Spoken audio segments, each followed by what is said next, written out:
Bismillah ar-Rahman ar-Rahim. Iyyaka na'budu wa iyyaka nasta'in. Mr. President, Honorable Secretary General, Excellencies, ladies and gentlemen, I feel honored today to represent my country at this forum of world leaders, where we have a chance to discuss problems that the world is facing. I want to talk about a lot of problems, but just four today. And I especially came to this forum despite a difficult time in my country, facing challenges. I would not have come, but because I feel that there are some very urgent problems which the world must address. So first of all, I start with climate change. So many leaders have talked about climate change.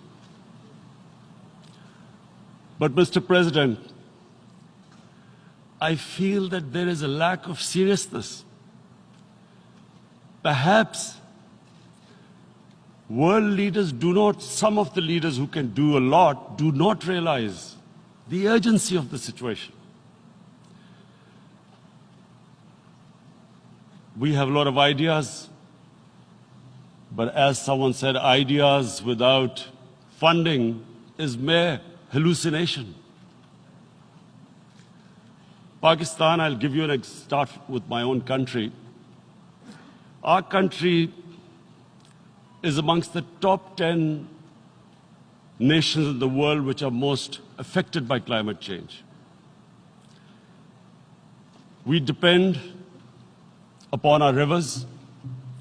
We are mainly an agricultural country. And 80% of the water in our rivers comes from our glaciers. The glaciers not just on the Pakistani side, even India. The 80% of the water in Ganges and the Indian rivers also comes from the glaciers, from the Himalayan glaciers, Karakoram, Hindu Kush. And these glaciers are melting at quite a rapid pace. We detected already 5,000 glacial lakes in our mountains. And if this keeps going, if nothing is done, we are scared that humans are facing a huge catastrophe. In my country, when my party came to power in the province of KP, we planted 1 billion trees in 5 years. Now we've set ourselves a target of 10 billion trees in Pakistan. Idea being to counter the effects of global warming. But one country cannot do anything. This has to be a combined effort of the world.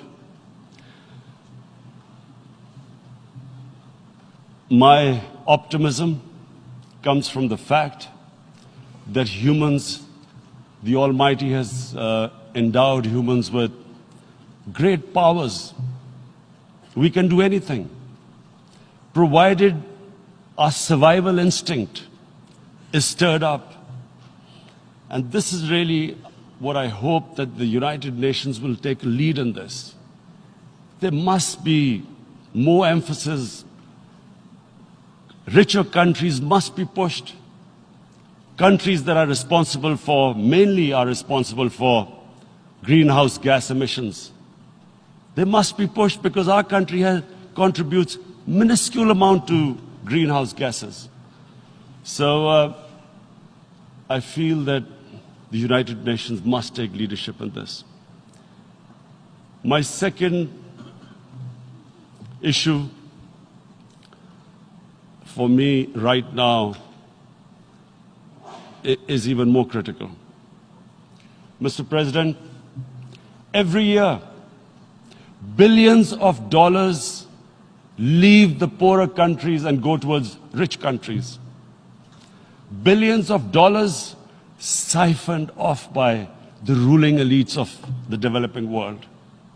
And they find their way into Western bank accounts, offshore accounts, tax havens, expensive properties hidden behind companies bought in Western capitals. Mr. President, this is devastating the developing world. This is causing more poverty, debts. It's impoverishing the developing world. The difference between rich and poor countries is growing because of this. Money laundering, which happens because money leaves the poorer countries into rich countries, is not treated the same as, for instance, money from drugs or terror financing.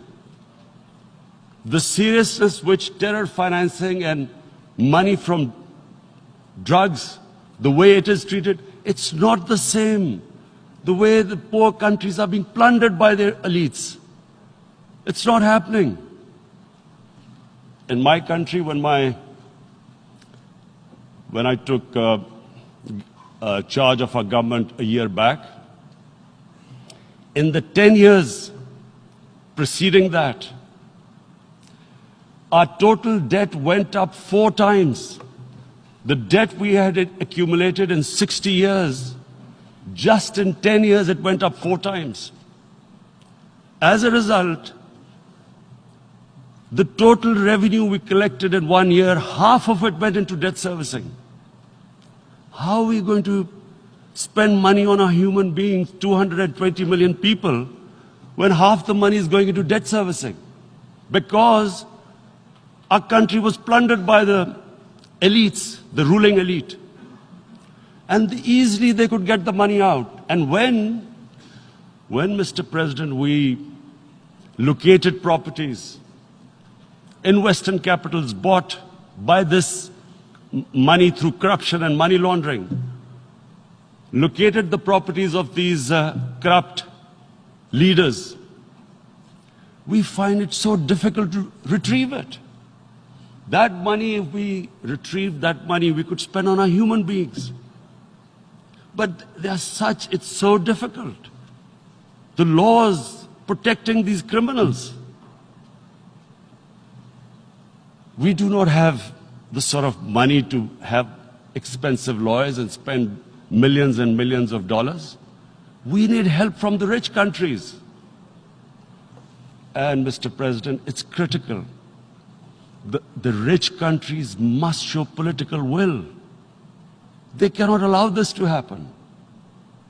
How can the poor countries spend money on human development, which the United Nations asks, SDG?